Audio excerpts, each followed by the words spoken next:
And we are live, so hold your inappropriate comments, fellas, for Mock Draft Monday!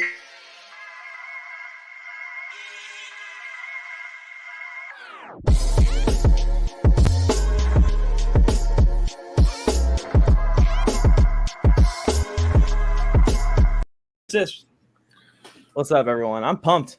We did the draft order earlier today, and I got selected to be the second overall pick, and ever since, it's just been haunting me. Who should I take? I know I'm taking. Well, only because you know who's taking. We know who number one is going to be, so you already know who you can pick. That's unfair. Listen, fantasy football draft season is in full effect. We got a mock draft we're going to throw up here in a second. Joe, have you thought about who you're going to take? Oh, I'm always thinking about who I'm going to take. But am I going to tell you? No, because Tony Tucker has to pick right after me, and I'm not letting you in on my secrets, Tony. Stop asking. He's taking Justin Jefferson, people. If you want to know my secrets, go back and watch your 8-hour mock draft marathon, and maybe you'll get something out of it. Yeah, Tony, watch it all the way through so you can see like the 1 out of 10 drafts that Joe drafted in the spot he's drafting.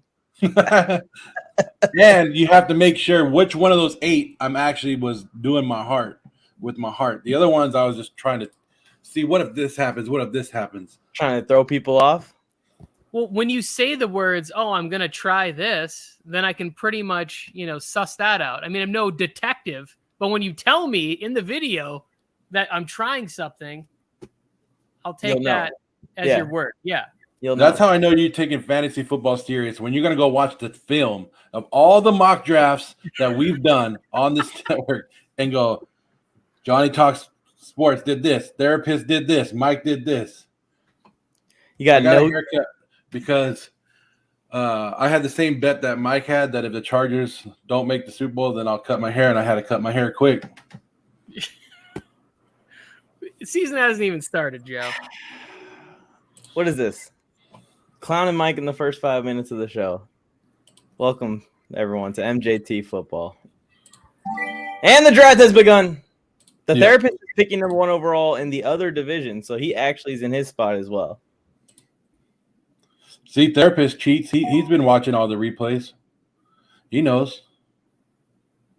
I feel like, the therapist throwing people off. He's like,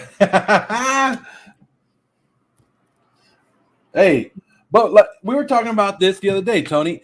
If everybody truly believes that CMC is healthy and ready to go, shouldn't he be, by talent-wise, not injury-prone, but by talent-wise, shouldn't he go number 1? No, he shouldn't. Jonathan Taylor is better.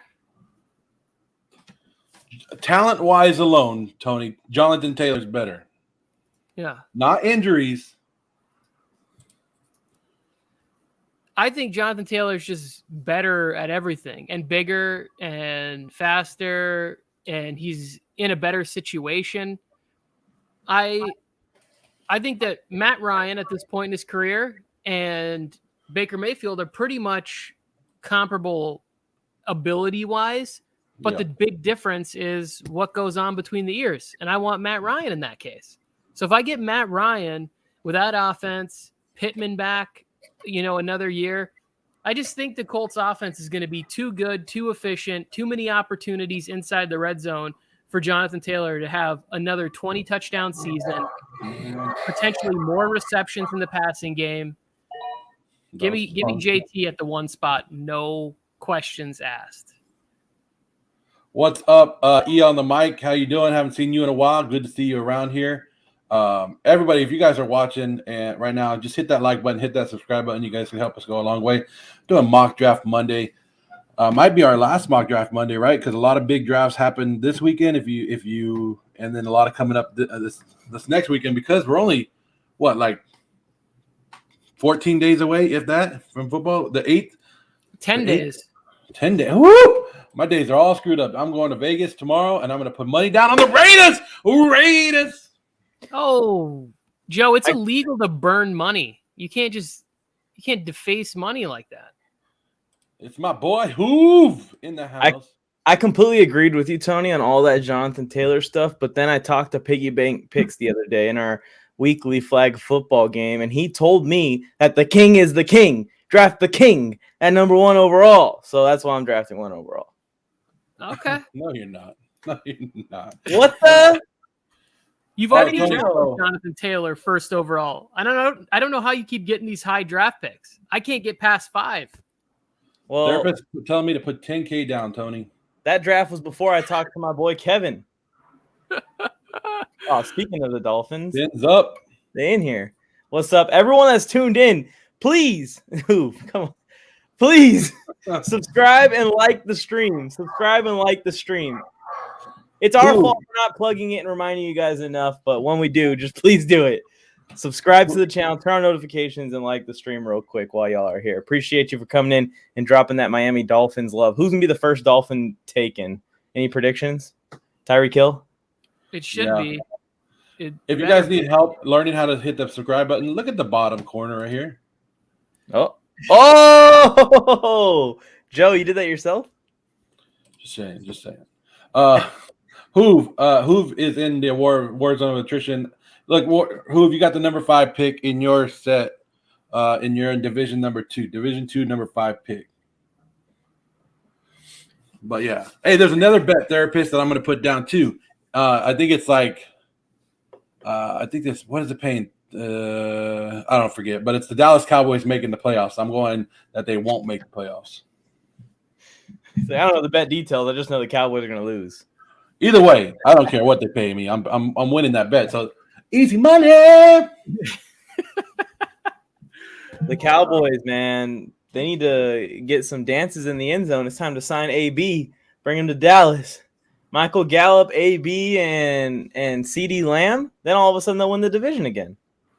I cannot imagine Antonio Brown playing for the Cowboys this year. That would just be between him and Jerry Jones. Every game would be a circus. And Mike McCarthy, there's no way he could handle that charisma, we'll call it. We'll call it charisma. Yeah. I like it, Tony. I like it. Yeah, the Cowboys are in a spot where if some guys don't take some leaps, although they got something with Sam Williams, I think they might have a dangerous pass rush duo if Sam Williams can stay healthy. If they don't find some guys in some spots, they could have a bounce back year. We talked about it in our division preview, which I don't think has dropped yet for the East. So look out for that on the channel too. So I'm going to be honest with you guys. I picked the number 12 pick today because I know we're doing 10 in our regular league. So I was like, I'll let anybody in our Warzone league that wants to get their pick in, and I'll just pick the final ones. And I was like, but what I'll do at number 12 is I was like, I'm going to go back-to-back wide receivers and screw the draft up. Well, the wide receivers that I thought were going to fall didn't fall. So I had to go back-to-back running backs and just screwed my whole mock draft up already. Well, what wide receiver did you think was going to fall? Devontae Adams and who else? Well, I thought at least Devontae Adams and maybe one more. But I wanted one of the big ones. I wasn't going to if Jefferson, Cooper Kupp, or Devontae Adams, one of them would have fell to me, I would have gone that route, took 2 wide receivers that way, but that's not going to happen because they've been falling. We haven't seen we've seen some mock drafts where they go high like this, but they've been falling to the back end after 5. Yeah, I guess. Yeah, you're probably right about that. This looks about right. I think last night in my draft there was 3 wide receivers taken in the first round, and it was Jefferson, Kupp, Adams. Chase ended up going like the 2.3 or something like that. So it's all pretty close in there. For me, and then Najee Harris news isn't helping a lot of people draft him high no more. I mean, I think Johnny took him high because it's probably an auto on this one. But I'm still drafting Najee Harris.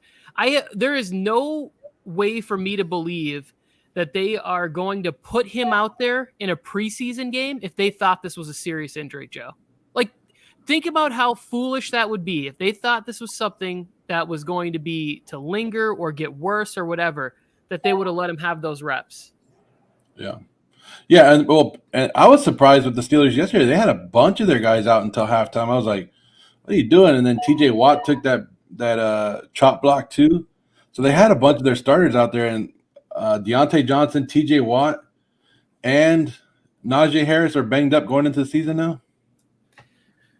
Yeah, that's the one thing I don't like about putting starters in a preseason is because there is no such thing as playing football at half speed or anything less than 100.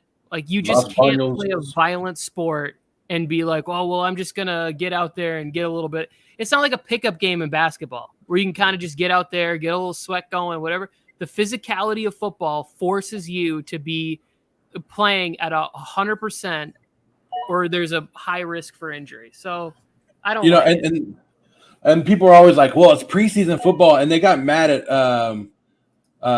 Moss's son the other day for doing that little chalk block too, and people are calling him dirty. Look, it's not really dirty, and you can't get mad at these people for going 100% in the preseason because everybody's trying to make the damn team. Everybody's trying to make a name for themselves. Oh, Justin Herbert and Josh Allen go back-to-back right here in our mock draft. First quarterbacks off the board by Mike. Who? I got the number one at each position already. That is a pretty heavy looking draft you got right there. I like the 2 spot. Forget everything I said. I got Herb in my draft last night. When he fell back there to the 3-9 pick, I was like, okay, I'm pulling the trigger. This is my first draft of the year that I'm playing for keeps. I want to have my guy on my roster, so I'm going to get him on this one right here. I don't love the team as much as I would have had I gone like Michael Pittman or I think Mike Evans was still on the board. Had I gone receiver there, I would have felt a little bit better about my team if I ended up with Hurts or Lance or something later. But I got Herbert. He's going to throw 50 touchdowns this year. It's over. Doesn't matter. Hey, I have a new reason to root for Jalen Hurts now because therapist said that he put money down on him winning the MVP this year, and if he wins, he's going to throw us $100. I'm in for it. Jalen, I will root for that. Oh, yeah. Hey, once I see, like, Hurts is in the running for MVP, I'm like, Jalen, he's done everything. Put him in. MVP. MVP. I'll be happy with that because in my only fantasy draft I've done so far, I got Jalen Hurts as well. Oh, so you would want him too. Like round 7, I think. Round 6. Jalen Hurts could easily have one of those Cam Newton style MVP seasons where he combines for 40 touchdowns and rushes for 800 to 1,000 yards and throws for 3,800. That could definitely happen for him this season. Yeah, and what I'm most interested in is he finished, I think, top 5 in points per game fantasy-wise. He finished in the top 10 still, even with missing a game or two. What I'm interested in is how much yak he's going to get from just adding A.J. Brown that he didn't get in previous years. How much? I mean, we're talking about maybe 300, 400, 500 yards that the other guys put in work as well. That's a lot of points. Racking them up right there when you consider that he's also running the ball.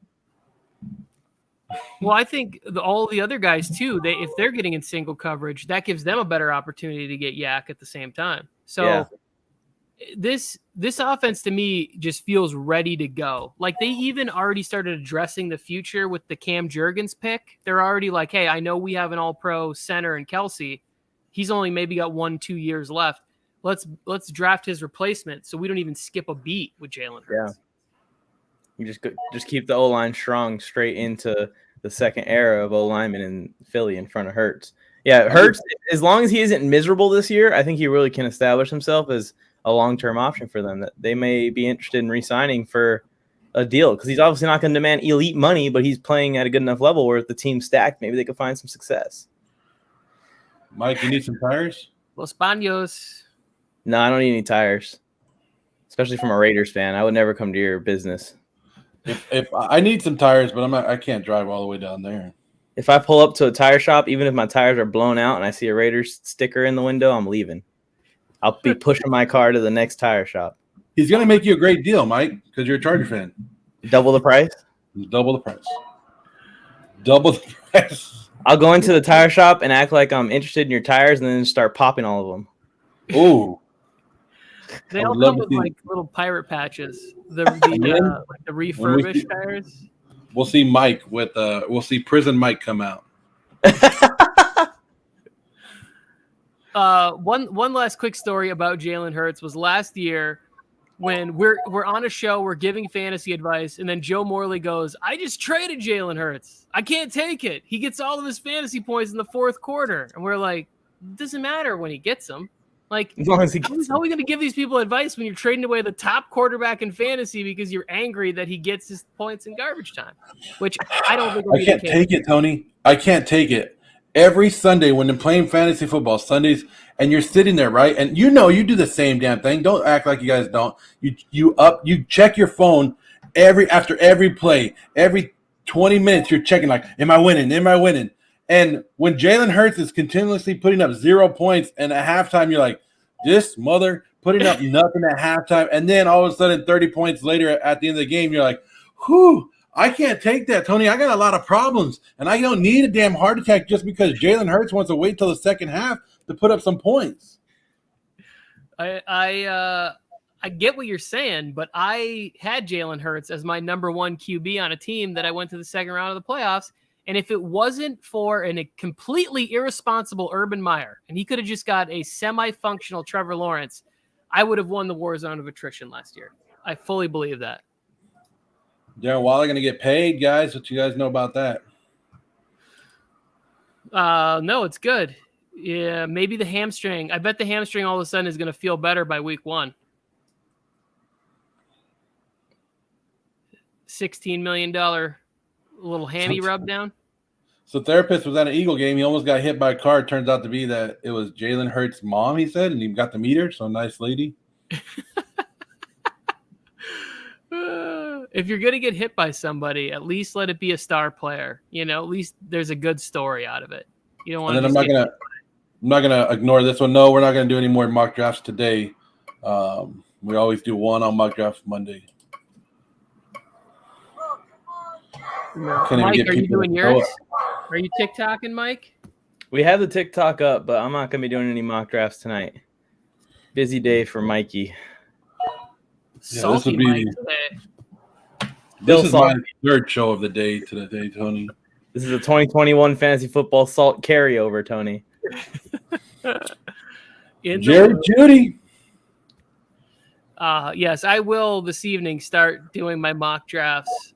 My Fantasy Pros mock drafts from the 5th spot for my draft on Thursday. Because that's my next one is this one on Thursday when I play for keeps. How you like that stack, Joe Morley? Huh? A little Herbert, Mike Will action? Hope you like losing. Elijah Mitchell in the 4th? You have to do what you have to do, Tony. Why Elijah Mitchell? Well, I feel like put some numbers up. Yeah, I feel like people have been a little hard on me for my Elijah Mitchell love, but the stock seems to be rising. Over in Mike Town, yeah. And then the Niners are still playing games with Trey Sermon. You see all that? The mind games are thrown out there. Oh, he might not translate to the games, but he's been the best back we've had at practice. Shut up, 49ers. To the games. They do the same thing they did with Jimmy G. They're trying to raise his draft stock. Jimmy G is the best he's ever been in his life. Okay, we're just going to restructure his contract to a $5 million deal. So basically what the 49ers are saying is if you don't play tackle football, Trey Sermon he's a number 1 RB. But if you're playing tackle football, he might be a cut candidate. Yeah. Basically, if you're wearing shorts and a t-shirt, once you put pads on, it's a whole different game. The tire shot's going to be upset when J.C. Jackson plays week 1. Hey, speaking about, are you guys worried about Trey Lance just a little bit with Jimmy G coming back to the Niners, a new deal? We heard that stuff like last week. Shanahan was saying that he wishes he could give Trey Lance a little bit more practice, get him out there a little bit more. So does this mean Niner fans are going to be calling for Jimmy G if Trey Lance makes any mistakes? But he really said that? Yeah.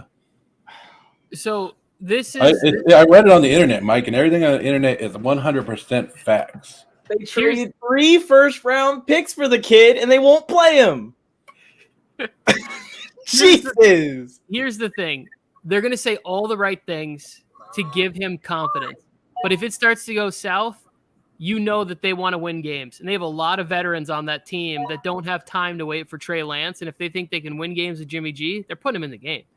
You got Trent. How much longer do you have of Trent Williams? You have Debo, who plays a physical game. Kittle plays a physical game. Like a lot of these guys, Fred Warner, how long do you have him as an elite player? If you think that you still have a shot, you have to play Jimmy G. Like the season's too fragile. They should And play I was Trey like, Lance. ooh, Jimmy G's. My question for Mike Shanahan is, if you think Jimmy G is so great and Jimmy G should be the starting quarterback of the 49ers for 5 years after you draft this guy, why'd you draft him? Okay, let me say it to you. Let me ask you this question. If you're a veteran in the locker room and you guys are losing, let's say you're 3-4, and you know that you have a guy that you've been to a Super Bowl with, you went to an NFC Championship game with, who do you want in the game? Do you want to keep experimenting with Trey Lance, or do you want to put Jimmy in the game? I think Jimmy should be cut from this team. Only because of what they invested in Trey Lance. Yeah, and because I think Trey Lance is a beast, just waiting for his reps to grow into a beast. Ultimately, I'm with you, Mike. Like, I am on your side of this argument. But what I'm saying to you, 49ers are being absolutely dumb right now. Yes, if the 49, if he's still on the roster. Also, too, like maybe this makes it easier for them to trade him because they renegotiated the contract, and maybe now it's easier to move in some fashion in a trade where they're willing to accept like a 5th rounder or 6th rounder. But well, the best case scenario I think for the Niners is, unfortunately, another quarterback going down early in the season, and then they go, okay, well, we want Jimmy G to keep our hopes alive. Well, they gave him a no trade, right? Like any of these teams that feel that they're in contention, if they lose their quarterback early, then Jimmy G gets dealt. But I think Jimmy G now can, like you said with the no trade thing, Jimmy G can dictate where he goes, right? Yeah. If they do want to trade him. What you're saying, it makes sense to keep Jimmy G then, because Trey Lance's play style is like high injury risk. I hear what you're saying. No. But my thing is, it's like if we still had Tyrod Taylor, Tony, and Tyrod Taylor gets us to the playoffs and we lose in the playoffs, but we continue to put Tyrod Taylor out instead of. How does the auto pick draft that many receivers for Johnny, by the way? But Tyrod Taylor continues to start over Justin Herbert because they feel like he needs more time. But it's like at a certain point, you invested a certain amount into this player. You got to let the player play at least, but to cash in on that investment. If they play Jimmy G this year and Trey Lance is benched, they have to sign Trey Lance next year. Okay. Anthony Lynn got fired on the first drive of week 2.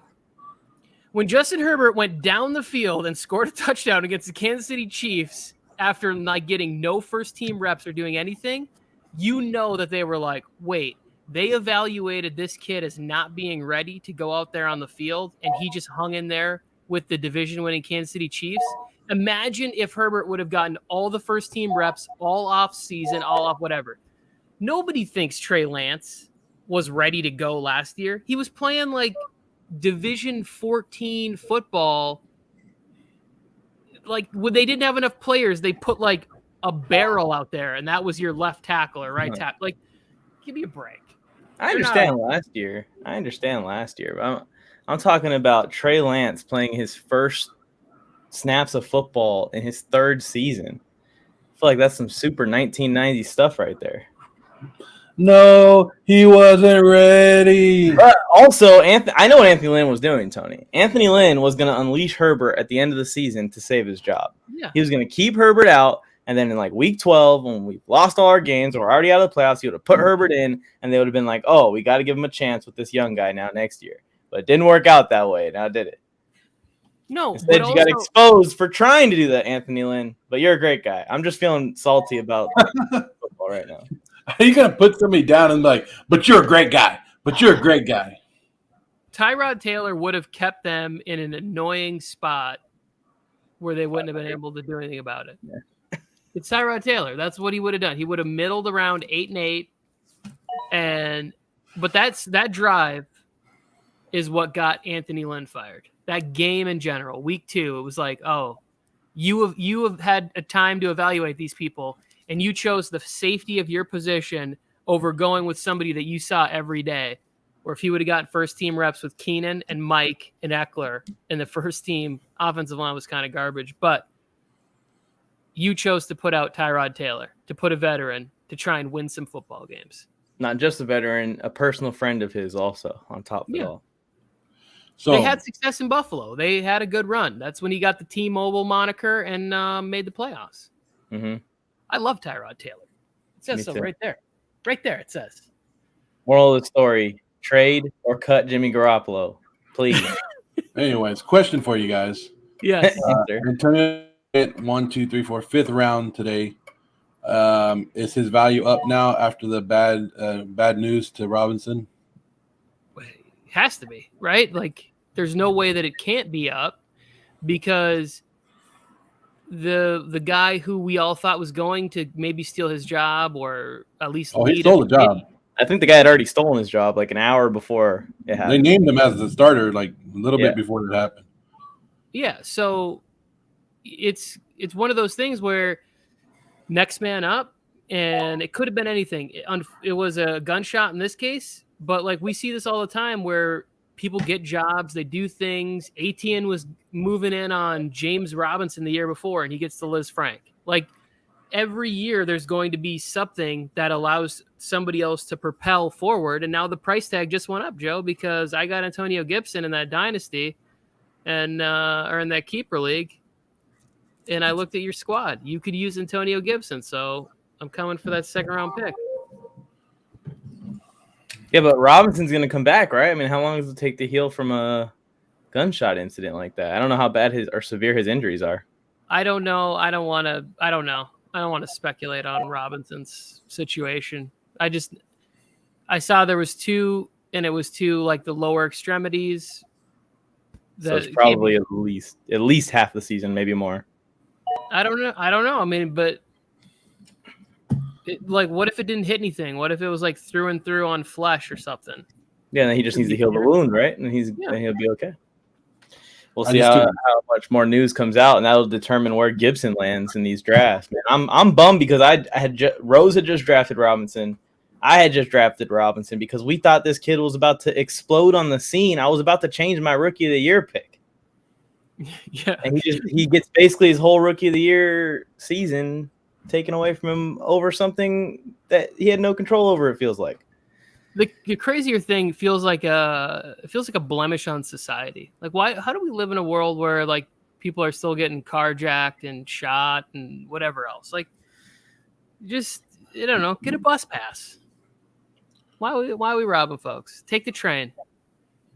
All right, here's some more. Laviska Shenault was traded to Carolina today.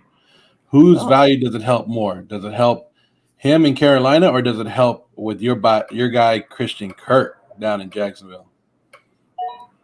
For me, it helps Christian Kirk more. It just clears things up. It also, I think, adds a little bit of value to Marvin Jones Jr., who is still a good veteran, and if he's more of the number 2 that they're focusing on in the offense, I think it helps everybody in Jacksonville. I think it helps Etienne get more targets out of the slot. I think it helps Evan Ingram that they're going to use as like a hybrid tight end wide receiver. We've already seen it a few times in the preseason. So like Evan Ingram becomes a little bit of a spicier late round play. Etienne's hopefully targets go up. Jones Jr. and Christian Kirk, I think, all benefit from getting a player as talented as Laviska Shenault out of there. Yeah, Mike. I mean, I don't think that it impacts too much. I think that it's going to stay the same. The plans were to bring Christian Kirk in to be the wide receiver 1 there. Laviska Shenault flashed some talent, but just wasn't enough to be consistent throughout the year last year. And apparently Doug Peterson doesn't feel as strongly about Laviska as previous head coaches have over the last couple of years in Jacksonville. I don't think he's going to be a big player in Carolina either. Maybe they brought him in to return or something. Yeah, I saw something that – need depth. go ahead. No, I was just going to say they need depth with the Panthers. Like, Rashad Higgins is your wide receiver 3. It'd be nice to bring in a little more competition there. Or I guess they still have Terrace Marshall, right? So he'd be technically the wide receiver 3 for Carolina? They do still have Terrence Marshall, and they have Robbie Anderson, and they have DJ. So, yeah, I think Laviska would be wide receiver 4 if he beats whoever the extras are out. Higgins. They brought Higgins from Higgins. the Browns. Yeah. Higgins might be better than him, too. I don't know. Well, he knows the playbook. Marshall, I think, is the second best receiver on the team. He just needs somebody like Baker. Like, Terrace Marshall is one of my favorite players coming out of the draft last year. He just played with Sam Darnold. So that's PJ Walker, Cam Newton, like not good Cam Newton either. Old That's Cam. it's sad, the QB situation in Carolina, when you go, yeah, he just got someone that he needed, like Baker. That's the big upgrade. I want Baker to be so good. I am so tired of the Baker Mayfield slander, as if the year before he didn't take the lousy Cleveland Browns franchise to the playoffs and win a playoff game against a historically dominant franchise like the Pittsburgh Steelers. I mean, yeah, that was an epic crowning moment and a big moment in Browns history. But when I look at this Browns roster, they should be making the playoffs. They should be if they have a good quarterback. Like this year, they're not going to make the playoffs probably. But next year, if they don't make the playoffs, like Deshaun Watson is looking a little ugly there. Well, at which point then do you start to use the overrated moniker a little bit? Oh, Deshaun Watson? Yeah. Or maybe just fell off. Because it's been 10 years since he's played. Yeah, we saw he did look a little rusty in that preseason game I watched him in. I smell something in Cleveland. Something's coming. So Johnny's here. He said he missed half the draft because of auto draft, and he thought that we were going to start till 5, so we started early. So Johnny's here, guys, in the chat. Rendon Dye, I'm going to say. What's up, dude? He's asking us to rank his team. Oh, sweet. Let's do it. Brandon, while you're here, feel free to subscribe, turn on notifications, and be here for all of our live streams and fantasy content throughout the season. We do the wake-up call every Sunday. Appreciate you for tuning in, man. We're going to rank this team. You guys looking at it already? Yes, I am. Remember, it's half PPR is what he's saying. Okay. So that J. Will pick looks a little bit better because you're not really like as much in on the receiving backs. Kamara. Well, 2 receiving backs. I mean, this is a pretty damn solid team. Yeah, it's a good team. He's got Renfro and Kirk on the bench. You got 2 really good receivers just in case you need either one of them for flex or to play. I was going to say Renfro and Kirk on the bench is like icing on the cake for this team. This is a very good team. Like I was telling you guys earlier about 10-man leagues, how you could build some great teams. This is a great team right here. This is a squad, yeah. I mean, yeah, what can be better? For me, this is like 10-team league. This is kind of my ideal situation. Rendon, you crushed this draft because Jalen Hurts I just see a humongous year for everybody in the Eagles offense. And then those 2 running backs that you get are both going to catch the ball and run the ball. Diggs could finish within the top 3 receivers. Pittman is going to outperform where he's being drafted, I think, too. And then the backup running backs are 2 players that I think are going to get a lot of opportunities in the systems that they're in. So, and Renfro, if you got to have a Raider, he's kind of the one that I would get. See, I'm high on Pittman this year. I think Pittman's going to have a heck of a year. Some people are doubting him. And then Dalton Schultz, like I just took him earlier in this draft, and some people are considering he could be the top tight end this year. Like, and you're not hearing about it because you were hearing about the Kelseys, the Andrews, Kyle Pitts is getting a lot of noise, but he's just sitting down there in Dallas going, hey, I'll catch your touchdowns. I'll be that quiet little tight end guy that takes Amari Cooper's touchdowns. Yeah, Schultz is a very good receiving tight end, and that's an offense that throws the ball a crap ton. So he's definitely going to have a good year this year as long as he can stay healthy. It's a good team. It's a good team. Really and the Pittman thing, the Pittman draft pick is perfect for wide receiver 2 spot this year. Where you can get him at, it seems like it's the perfect spot to get him. And he's probably going to finish in the top 15 pretty safely. Finished in the top 15 last year with Wentz and with the running back 1 on the same offense as him. And Matt Ryan likes to feed receivers. He's even more of a guy that feeds receivers than Wentz. So he said he's glad he found us. And he has another big draft coming up on Thursday. Same thing. Any strategies, anything you guys want to tell him? He's drafting from my spot, the 5 spot. Yeah, I would just say to download the fantasy draft research sheet. But no, just do the same that you did in that draft, man. Just get a nice sprinkle of players. Make sure you get your running backs early like you did. Even if you feel like you're drafting too many running backs, you're probably not drafting too many running backs. Just keep that in mind and And what you did with that other team, you can do it again with this squad coming up. He didn't draft QB early. He didn't make any like the cardinal sins that most rookie fantasy players make. You know, me saying that as I drafted Justin Herbert in the 3rd round of this mock draft, but Herbert's different though. He's different. He's not. I mean, he's different. Let's go. Yeah, it seems like he let people follow you, like, and then don't be afraid to take a guy that you want, because we always said on here that you're not reaching if you're reaching for the guy or you're taking the guy that you want. It's not a reach if it's the guy that you want, right? I don't care what round you take somebody. Nobody could tell you, oh, that guy would have been there for the 3rd round. You don't know. You don't know the rest of your league. You hope you know, but you don't never know if that guy's going to follow you. So it's not a reach. Just take who you want and who you feel comfortable taking. Speaking of who's your guys and who's not your guys, Joe, you passed on Derek Carr with 2 QB picks just now? Yeah, well, it's a mock draft. I can't give all my can't play all my cards here. Can't be playing all my cards. Okay, Rendon, if you're still with us, don't do anything like that where you take back-to-back QBs this late in the draft, because you could have add players like James Robinson or Michael Carter, or I don't know who else is out there. Tyler Algier. Who else is coming up here? A quick Sky one. Moore. Look, I'm killing people because I knew the therapist has no quarterback down there, and he needed one to follow him. And it ain't doing it, therapist. It's fine. So what I need somebody to do before it gets back to him is take Trevor Lawrence, so therapist can't get him either. Because I know that's who. Trevor Lawrence and Justin Fields get taken. He's gonna have to start like Baker Mayfield and Tua. So Ben Castro, he says, rate my team, and this is another 10-man league. Hurts. So it looks like they got Hurts in common. Hurts has been a favorite of a lot of people's drafts this year. Chubb, Etienne, Jefferson, CeeDee Lamb, Kelsey, and his benches Bateman and Juju Smith. Man, I cannot wait for these 10-team leagues. I haven't met in a 10-team league in like 15 years. This again to me is like, when I look at this team, I have a hard time giving it a true rating because the other team probably has like Josh Allen and Jamar Chase and Dalvin Cook. Like it probably is loaded too. But I love this team. Like you can't go wrong with it.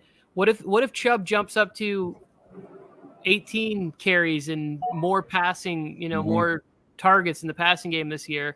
I already praised ATN. Justin Jefferson, we all think is going to be the number 1 wide receiver. Kelsey, still going to be the number 1 tight end. Bateman and Juju, huge opportunity. Ben, you crushed it, buddy. When you talk about PPR, this is PPR heaven lineup right here. I mean, just high volume players, highly passing offenses, or should be. ETN is going to be a PPR back. Jay Jettis is probably going to have the most receptions in the league if Cooper Kupp doesn't repeat last year's performance. CeeDee Lamb's probably going to be top 5 in receptions in the league as long as he doesn't fall off anything. Kelsey is probably going to be top 5 in receptions in the league. This is a PPR dream scenario here for Ben. Yeah, you talk early and you talk often in your fantasy league this year, Ben, because you let them know who's riding high all year long, and that's Ben Castro in his fantasy league. Oh, you guys left him Kirk Cousins. So again, therapist prevails. What do you mean, you guys? You're in this. Oh, you're not in this draft. This is on you fools. But in the real draft, you will not let it happen? No, I don't worry about therapist because I've already beaten therapist. I finished higher than him last year in the only league well, that's not true. I finished last place in a league we did compete in together. So yeah, I really have nothing to say. He said it right there. You fools left me Captain Kirk. That's he's laughing about it too. Like he's just like, ha ha ha ha. Yeah, I was just quoting him. I wasn't calling you guys fools from my heart. I was letting you know how he felt about you guys. Well, you would never say anything like that, Tony. You're a nice guy. No, never to your face. Tony does talk a lot behind your back, Mike, but I always got you. I'm like, hey, stop talking about Mike, and let's just talk about football. Wait a minute. Tony was telling me the other day that you were always talking behind my back. Hey guys, Look over here. That didn't work. I'm not distracted. Anyways, you guys see who I just took right now? The last pick, my last pick. Who did you take? Yeah, it's Dobbs season. Tony's guy in Green Bay. Who's your guy in Green Bay? I just love talking about this. Every time this comes up, I love just asking you, like, who's your guy? Who do you think is going to be the guy? I really hope Joe drafts Alan Lazard in at least one league. 2 flex? Yeah, I mean, the 2 flex thing does change things. You do want to either want like a receiver that you really believe in that spot, or you want to try and get more running backs for those spots. One quarterback, 2. I think in any scenario of any fantasy league, whatever you're drafting in, get the players that you believe in the best, the ones that you think for whatever reason are going to surpass where you're drafting them, or they're at least going to give you that value, whatever it is, because those flex spots really don't matter whether you're playing like for example, on a team where I have 2 flex spots, if I have Elijah Moore, Kareem Hunt, and Christian Kirk, and they're all on my bench, I'm just putting in the best matchup that I think is going to yield me the most points. I don't really care what position they play. Who has the best chance to get me enough points to win my matchup? Yeah. And we just did the same format: 1 quarterback, 2 running backs, 2 wide receivers, 1 tight end, 2 flex, which is a running back or a wide receiver. In my league, we have 3 wide receivers, and we added that second flex, so it's going to be a lot more points and everything. It's going to be harder. But I was wondering the same thing. Should I go more running backs or wide receivers? Like, which one do I want to take? But I'm always a running back guy, because as you play fantasy football and you get late in the season, what are we always looking for? We're always looking for a running back, because either there's an injury or something that happens, and you're always like, damn, I need a running back. So if I can load up on running backs, I do. But, Brendan, you did great in your other draft, so don't try to change too much. Don't overthink yourself going into your next draft. Just do exactly what your same mindset, and you'll be good. Therapist said he's buying into his last pick. You guys see who it was? Yeah, Pacheco. So, I think it's worth throwing a stab out there. They don't fully believe in CEH. Every year something goes wrong with CEH. So maybe Pacheco gets some late season action if something goes wrong with CEH. Oh shit.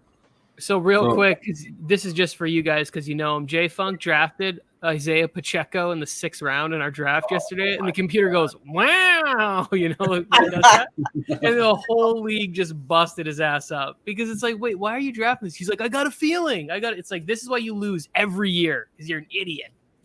That's so early. You can get him in the last round or second to last round. That's what we said. This is a 14-round draft, and you took him in round 6. He's like, I don't want people stealing my guys. I'm like, you, Jay, fun. If you got a feeling, you got a feeling. Therapist is talking about how he usually goes wide receivers, and then they outproduce running backs too. Flex means you need to go higher floor at the flex spot. Speaking about Therapist, look at his team. He started with CMC. Then he didn't take another running back until late in the draft, where he took 4 out of the last 5 picks. So I have seen this strategy being deployed a little bit more, where people are getting high upside RB2s, or they're getting guys like Dameon Pierce where there's great value. Like Therapist, you're not getting Pierce in the 8th round of a draft that I'm in. And I'm not in your draft for Warzone, but I will coach up everybody else to draft him before you get him in the 8th round. I will table talk, whatever you want to call it, so you don't get that kind of value. But this is a smart thing to do, because even Nyheim Hines is going to be like a usable flex during bye weeks. At least I believe that he will be. But then also, when you have receivers loaded like this, you can spend more of your time focusing on RBs on the wire when you already know that you have 5 solid wide receivers. Like all of those wide receivers, like to me, we might look back and think that Amon-Ra St. Brown is to steal the draft. Yeah. Like he's really good. He works really hard and has a great chemistry with a quarterback that doesn't like to take chances. So why wouldn't Amon-Ra get 135, 140 targets in that offense this year? Yeah, I think he's a hot commodity, but it is an interesting strategy. If you end up getting Stevenson and Pierce, and you got two guys that are like kind of high value handcuffs, maybe there's a chance that it works out. Johnny did the same strategy. Well, the computer did, but yeah. Oh. Well, Johnny's computer did the same strategy. I think people call this there's zero back, and people are calling it hero back now, where you get one dominant back, your hero back, and then you wait until 7th, 8th round, and you start finding guys like Cordell Patterson, Kareem Hunt, Ramondre Stevenson, those guys. Like, you look for the value in James Robinson's, Singletary, James Cook, those guys that will pay dividends down the road, and you let your hero carry you at the beginning of the season, and you piece together a decent RB2 while you stand out at tight end and wide receiver. Like, I get it. I think it's a fine strategy. For me, I just feel better when I have at least 3 starting running backs on my team. Yeah. I always feel like when I look at my team and I have those 3 running backs, I'm like, damn, this is a freaking monster squad. Yeah, no matter who the receivers are. Like in that league that I was talking about, I got JT, Chubb, and Etienne. And even though I have garbage Renfro as one of my receivers and slightly less garbage Sutton as my other receiver, I still feel great about my team because my running backs are crazy. I have a question for you guys. Yeah. The Rams running backs have been beat up this offseason. They finally both put pads on and helmets today, Henderson and Akers. They haven't came out and said they said both of them are 1A and 1B, both running backs. Which one do you feel more comfortable taking? It's Akers. I don't think it's close at all. I would go Akers if I was going to take one, but I'm just steering clear of that backfield until I see what happens in the season. Like so Cam Akers, whenever he's out there and he's healthy, Sean McVay just loves him and he just plays him a ton. Like every time I hear somebody who dives deep into the numbers, they talk about the percentage of carries and snap count and everything used when those two guys are healthy in the same game. Cam Akers crushes them in touches, in snaps, and in everything. So it's not like Darrell Henderson is a great back to have if something happens to Cam Akers. But if I got to pick one of them, I like Cam Akers, who I've seen in this draft, who went in the 4th round. Yeah. In the Rams offense. Like, you're already getting – that's great value right there. Because if you knew he was going to be the RB1 in the Rams offense, where would you be drafting him? In, like, the 2nd round. If you thought you could get Sean McVay's starting running back in the 2nd round, you'd be pulling a trigger somewhere around the end of round 2. I'm with you. I'm on Cam Akers also. And I didn't call Renfro trash. That's what the entire nation was calling Renfro all offseason. Okay, I didn't call him that. Mike, you took Alexander Madison late in the draft. I know that you're always saying it's because he is the handcuff to Mr. Dalvin Cook, but he's on the block right now. He might get traded in the next 24 hours. I don't know if you've been seeing that. The Vikings have put him on. See that. 12 teams supposedly have called the Vikings for him. I've seen some running backs get cut on the trade block, all this stuff. I'm just watching it and watching the Chargers running back situation and going, maybe we should think about bringing Sony Michel in or somebody. Yeah, just to be a RB3. Maybe the Chargers called and they said, hey, we got Jerry Tillery. How would you like a defensive lineman for a running back? I think there was somebody else they drafted this year that really popped. And if the Vikings could get some value, draft compensation, or maybe even a player back, I think they would consider that because Madison's a good back. I didn't know that, though. Like, they can't – I don't think they're going to sign him. And I think this is year 4. So he would be out the door after this. And he's a guy that if he gets an opportunity and he's healthy, he could shine a little bit. He's a good running back. I think he's fine. He's like he's a similar but lesser version of Dalvin Cook. Every time he gets in there, he performs. Joe, who's the backup for the Vikings? Because that's the guy I need to start drafting now. Yeah, you got to look into – and that's what I'm saying. This is why I always draft late. Like, a lot of people like to draft early, and they did this weekend. This is why I like to draft late, because you never know what's going to happen, especially with injuries and stuff. But if you guys are – this is also the greatest news to know when you go to your draft and then you're laughing at the people that draft, people that get cut, or, they don't know somebody got traded. But the backup running back is I'm not saying his name. I can't. I'm not good with those kind of names. It's a long name. Oh, is it? I think I know who it is. I know who it is. So I don't know. I can't. Me and names don't get along, Mike. I'll just tell you that. Yeah, if I saw his name on the list, I would be able to pick him out. I know who you're talking about. His All right, name is Kane Nwangwu. Kane Nwangwu. Yeah, Tony can try it. I'm not trying it. But Hey, another mock draft Monday in the books. Nwangu. Kane Nwangwu. This is like second to last mock draft Monday in the books. Well, this might be the last mock draft. I was going to ask you guys. Everybody should be drafting this weekend, right? This Friday, Saturday, so Sunday. You guys want to have a quick production meeting? Because I was thinking next Monday we could invite people to have their drafts be rated instead of doing a mock draft. We just put out a call. Hey, let's talk about your teams. Let's do that sort of stuff. And then we can also sit down and we can talk smack about each other's teams, who did what in our league. Kind of have like a little get together, break some bread, a little peace pipe, 5 o'clock, and just talk fantasy football. It's a great thing about live YouTube is we could have productions talk right here in front of you guys and ask you guys what they want to do. So it seems like everybody is going to be excited about their team. Everybody wants to know. Everybody wants to be rated. I saw this thing on TikTok where it's like everybody after your fantasy draft, like especially when you're doing a live draft, you get to stand there and stare at the board for 5 hours and admire your team. And then it goes, everybody after the draft, when they go, how did my team do? Mine. And everybody wants to know how their team did. And I'm guilty of it. After I draft, I'm like, hey, check out my team, Tony. Check out my team, Mike. What do you guys think? So, yeah, I think that would be a great idea next Monday. So if you guys are still watching, there's a lot of you guys still watching, send us your lineups after your draft to the MJT Football Instagram, and we'll try to get it on the screen next Monday. And worst case, I have a long list of fantasy teams already in my box, ready to be graded. So we got a bunch. We're ready for it. Next week, we do like another hour-long, like a mock draft Monday style episode, but for grading teams. Yeah, I'm good with that. Let's do it. Yeah. And I think, there'll be more fun news too, because I think there's going to be a little bit of maybe jobs opening up for certain players based on roster cuts, which could be interesting. Oh yeah, the Chargers roster cut should come out soon here, Tony. I'm waiting to see it. I was going to ask you if you want to do it. We'll talk about that later. More production meetings.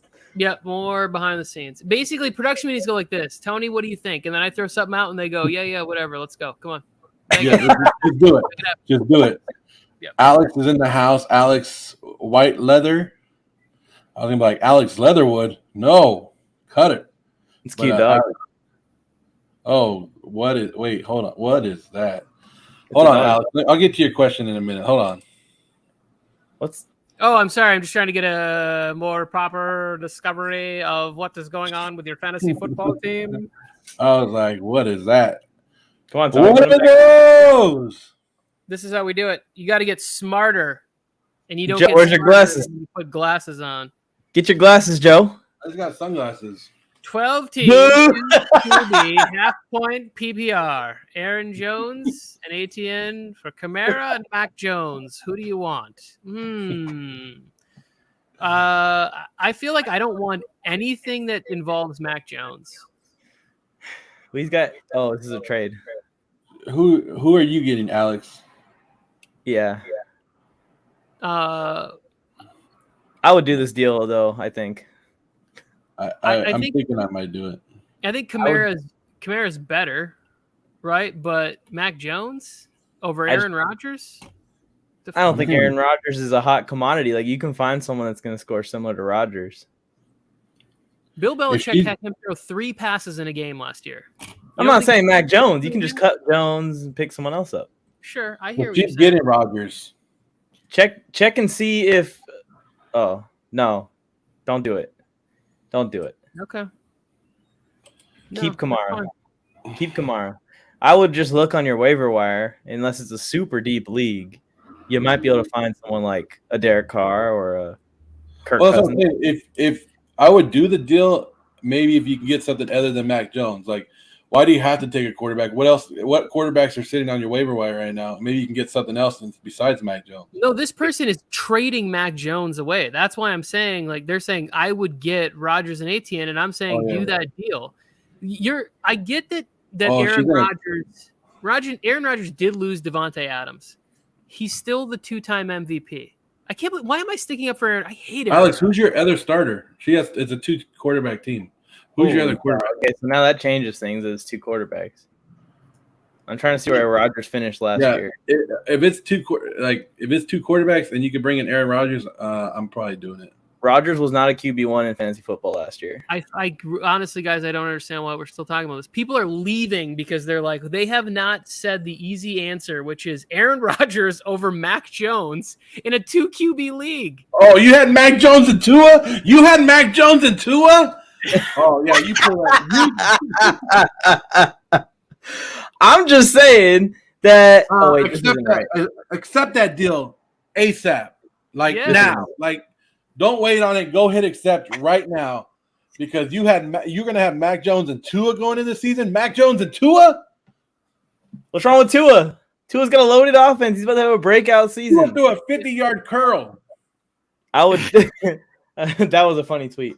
But pick up Skylar Thompson. He's the future of the Miami Dolphins. Skylar. All right, do the deal then. Do the deal. 2 QB league. You can't go into the season, even if you lose out on the Ed team for Kamara thing, you can't go into the season with Mac Jones and Tua.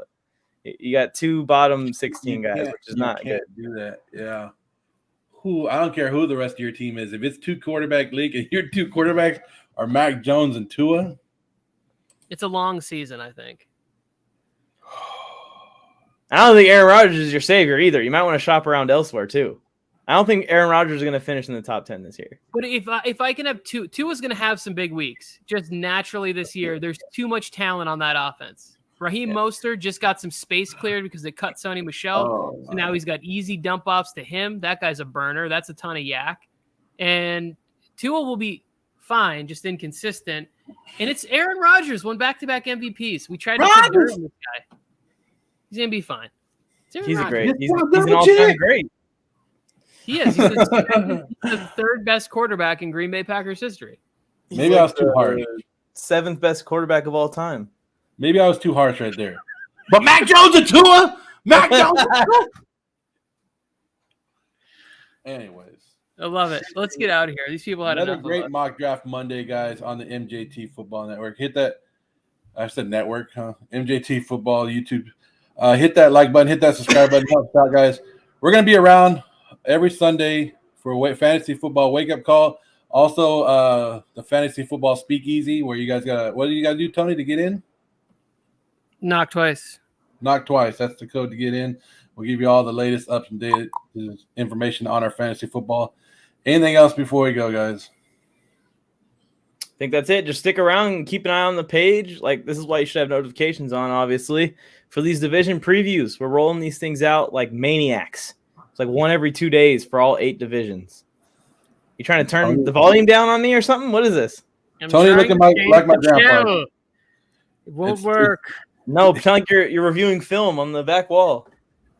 Tony looks like he's getting ready for Jeopardy right now, and Wheel of Fortune. Right here, we got Tua Tagovailoa's got Tyreek Hill wide open 50 yards down the field. What he's going to do, because he doesn't want to show off the arm in the preseason, he's going to throw it 25 yards short right here. And Tyreek Hill is going to come back and make a nice catch. No one's brought the game plan. No one's brought it up yet, but he underthrew Jake Paul in that clip that I sent you guys. Stop it, Mike. He did not.